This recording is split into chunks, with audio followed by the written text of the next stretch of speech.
wearing a suit and tie. My God, that's utmost respect. It's a new year. Some of them don't when they testify in Congress. Actually, change of plan.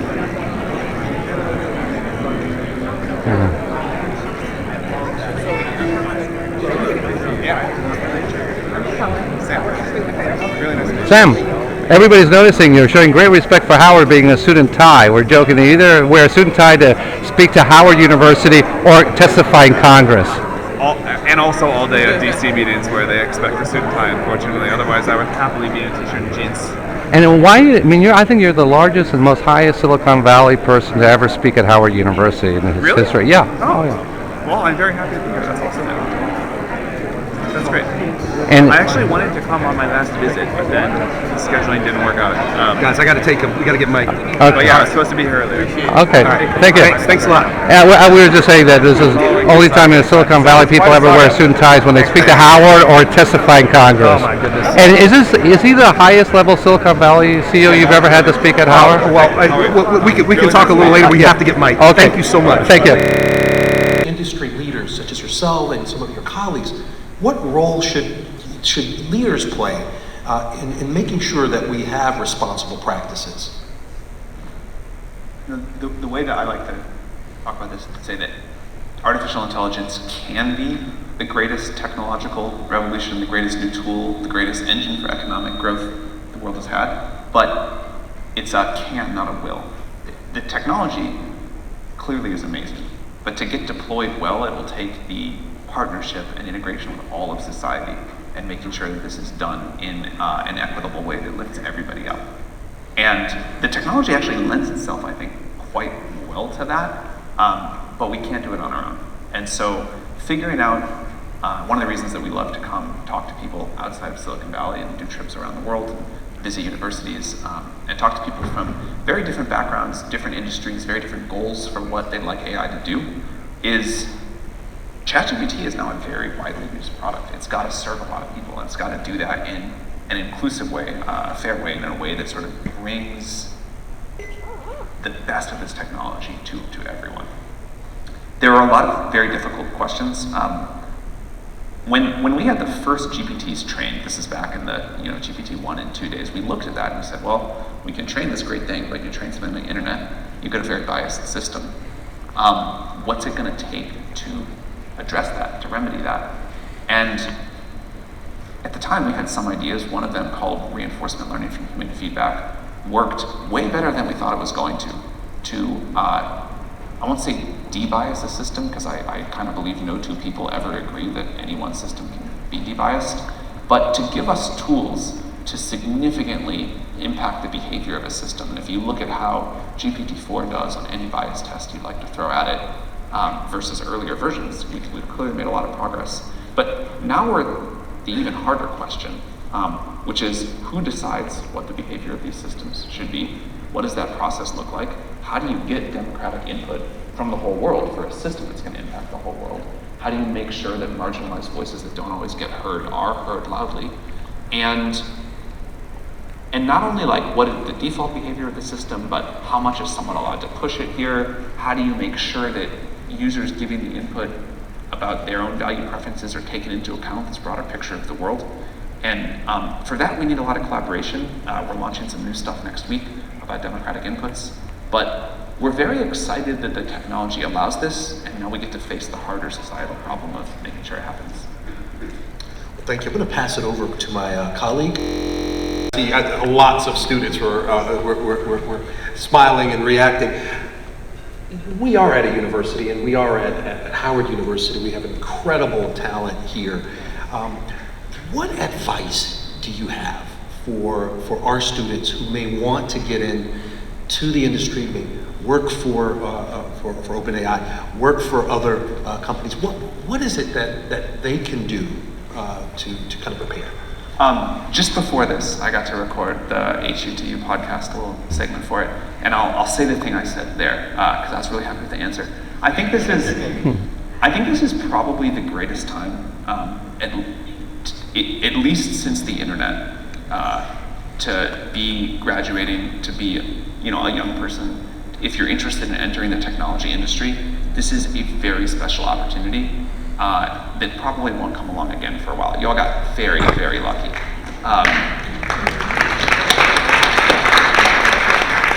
But it's at the birth of a new industry and at a time of tremendous change when young people have the most advantage and the most opportunity. You all are way more familiar with AI tools than people older than you. You bring a new set of fresh perspectives about not only how to do existing things, but what can be created now, what just wasn't possible before this. There's a reason that I think young people drive a lot of the technological revolutions. In my previous job at Y Combinator, this was obvious to us, but it's a really big deal and it's a really special opportunity. In addition to that perspective, you also will be entering your careers at a time of unbelievable change and turmoil, and that's when the advantage accrues to people who are just starting out or earlier on. That's awesome. Like when the ground is shaking is when all of the rules change and when the existing sort of power structures and order are under threat or weakened or whatever, and you have an opportunity to just come start something entirely new. That can be a new company, that can be a new kind of creative work, that can just be like doing a job at an existing company in a way that people 10 or 20 years older than you won't be as fluent at and won't have the creative spark for. So this is the first time I have ever missed being an investor. I don't miss it that much because making AI is much more fun, but the opportunities to start new companies and the new set of companies that'll be birthed right at the beginning of the new technological revolution. This is a period like the beginning of the internet revolution when Amazon and Google and others were started, or like the mobile revolution when all those companies were started. The big new companies get started right at the beginning of a new massive technological shift. And if I can just piggyback on that too, are those opportunities equal at this particular fertile moment for students from underrepresented backgrounds? What's your take on that? Yeah, one of the many reasons we're excited. By the way, on the earlier answer, I forgot to say again, you also can come out and do very exciting impact at OpenAI.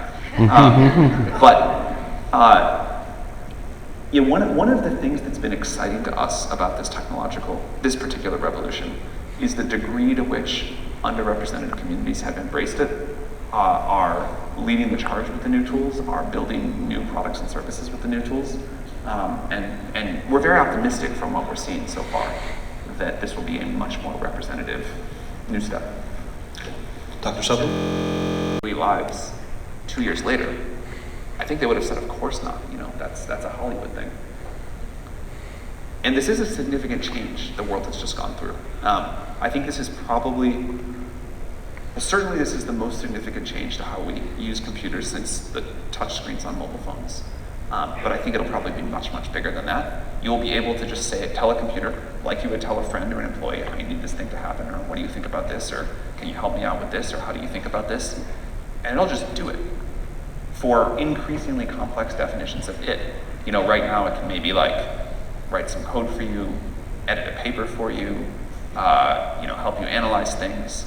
But someday it'll write a whole program for you, do a whole research project for you, help you come up with new ideas. Someday not in the far future. So I think it's a very big deal. If I could just follow Products and services, everything else. Great education, great medical care. That is a profound shift to the world. So we're super excited about that, and I think that everyone can feel what the magnitude of that transformation looks like. Your second point is actually not a question that I've been asked many times, and I think it's a great one, so I appreciate it. One of the things that I learned at YC, Y Combinator, and also what I learned as I was like a kid studying the history of technology, is you can never go too far making a technology easy to use and accessible. Every 10% easier to use you can make a technology, maybe twice as many people use it, or they use it twice as much. There's this huge thing. And so we had this technology that we knew was pretty cool. We didn't know quite how much people were going to like it, but we had a sense they were. And we put it out first in an API, and some nerds had a good time with it, but not very many. And it was kind of unknown in the world. We we put GPT-3 out in the API. I think it was in like June, maybe it was July of 2020, something like that. And you know, people built stuff and but we started thinking then about like, what is the best, simplest, most natural user interface that we can build on this? And I'd had this observation that computers had trended over time to be as close to the way we interact with other humans, or we interact with our physical world as possible. So you started out with like punch cards to program computers. I don't know how those people did it. It sounds amazing to me. Like, what an unnatural way to use a computer. And they're like literally like sorting these things out on the floor. Wild. But they did it. And then you had command lines, and that was like a little better. There's somewhat of like a kind of framework I can see for that, but I'm grateful I never really had to use those computers. And then you had the graphical user interface. And now finally we're getting something towards more like something, the way we interact with the world. And a lot of people started to use it. And we knew how to point at things, and the mouse was a reasonable analog for that. The keyboard was kind of fake, but it was like good enough. And this idea that we had these like windows and graphical information displayed to us, like we look at the world, we look at a screen, there were images, that all kind of worked. The smartphone was then a huge revolution. We got to get rid of that keyboard and that mouse and just use our hands, like again, much closer to how we use the world. And so we were thinking about what was next in that, and sci-fi had predicted this, so it shouldn't have taken us as long to figure it out as it did. But you really just want a computer you can talk to like you talk to a human. We are so finely tuned to use language and the nuance and sophistication of language. Imprecise though it is, all of the problems with it that it has, we can communicate at a very high bandwidth enormously complex ideas with language. And so we said, well, what if we just go back to this idea of chatbots? People tried it earlier. The problem was the chatbot didn't really understand it. Maybe now it can. Let's try to build that. And then building the chatbot itself, the chat interface itself, is obviously trivial. But the question was, how do we tune the underlying model to be really helpful to you and really good at conversation? I don't lose something, I mean, that's for sure. That happens with every technological revolution. And even though I'm confident we're going to gain much more than we lose, it doesn't mean we're not losing something, and we're all loss averse for good reason. I'll tell you what I think we're not going to lose, which is I think we are not going to lose two things. The value and depth of human relationships, how much we care about other humans.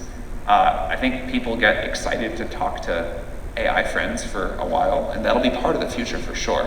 But you hear people who do that a lot say, man, there's really something about knowing there's another human.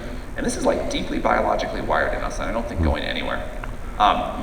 We are so deeply wired to care about other humans, what other humans think, what other humans do, the connection we have with other humans. We're not going to lose that.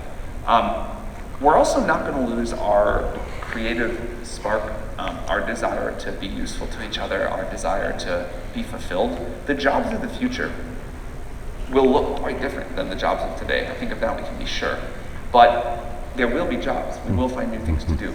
And I hope that those future jobs, if we could know what they were today, we would say, that is so trivial, it's so stupid, such an indulgence. Those people are like way too rich, way too coddled, they're wasting their time. They don't know what it was like when we had to do real work.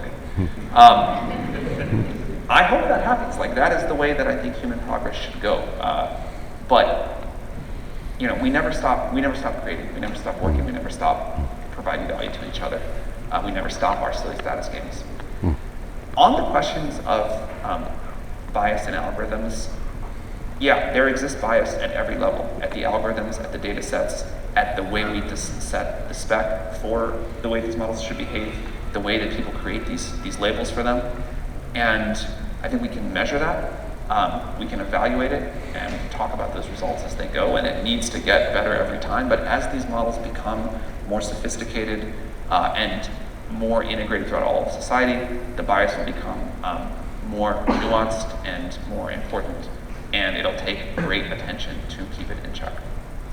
Sam, before we go quickly to our questions, and there are microphones up front so you can begin to make your way up, are we going to have an AI shrink?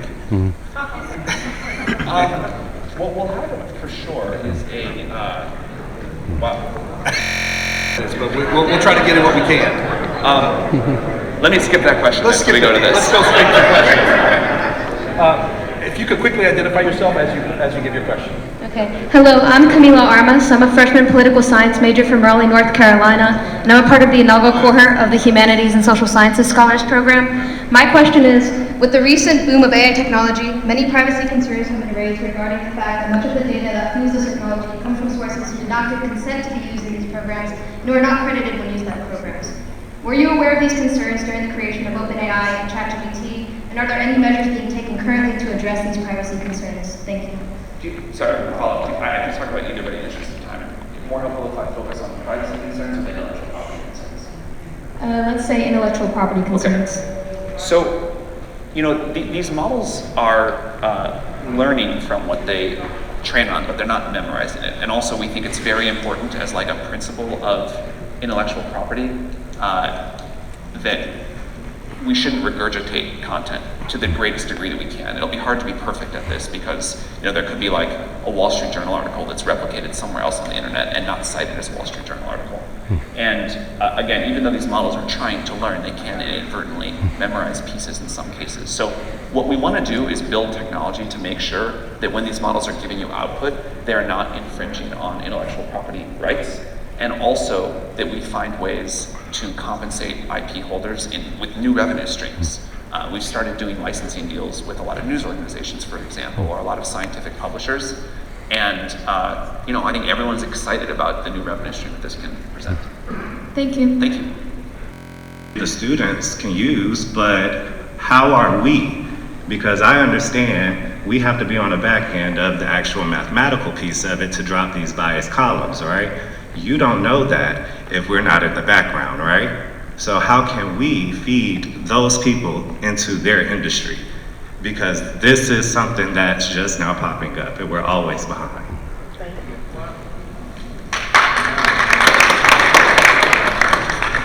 So on the Howard piece, we'll be in touch. Thank you. That's a good question, though, right? Oh, it's an excellent question. Absolutely. Absolutely. Okay.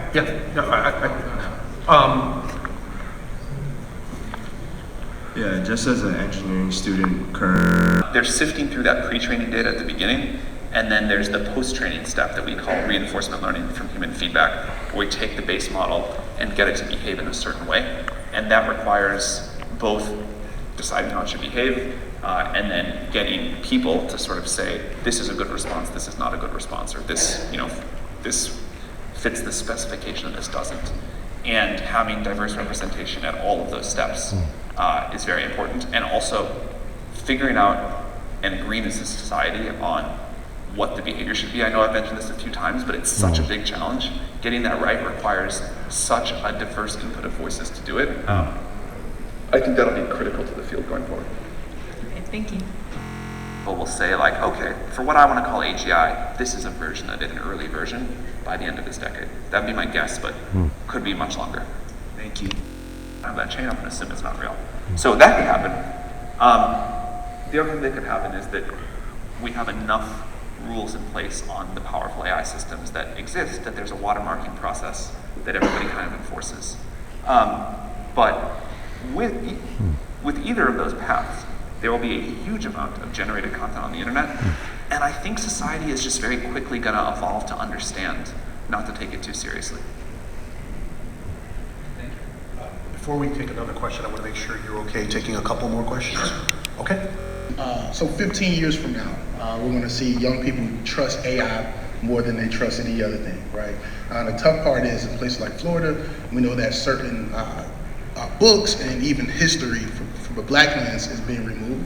So what is the work that's being done? Are you all looking to engage with historical black institutions regarding the information that's going to be on, but also theological spaces? So for instance, I use chat as well, but there's moments where you will ask a question about slavery or a text in scripture, and there's a reference to say, make them think about the lens of the time period, and it kind of softens the reality of what actually happened.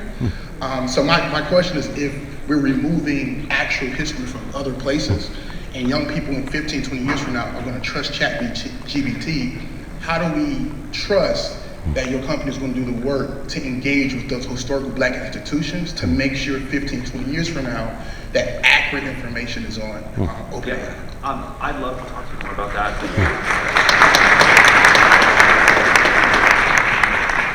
I mean, this is like a big part of why we try to get out into the world and talk to people that are not the people in SF every day.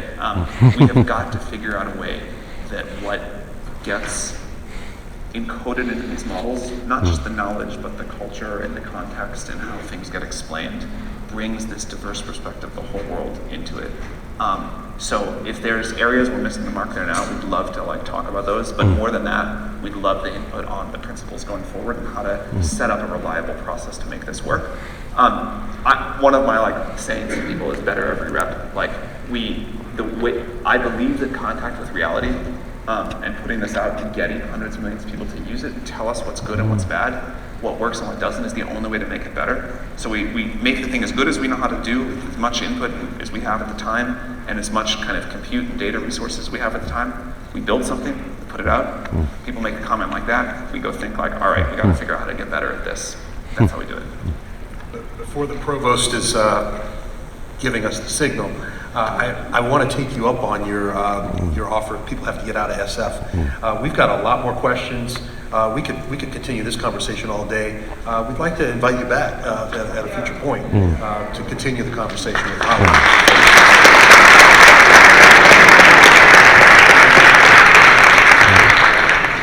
And we know that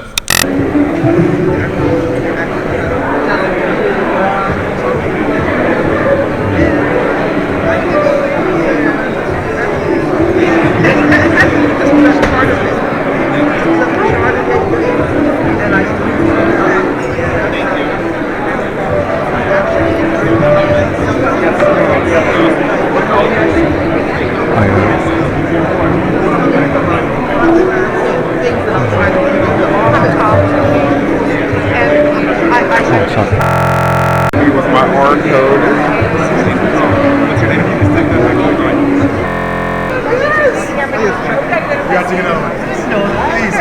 Please.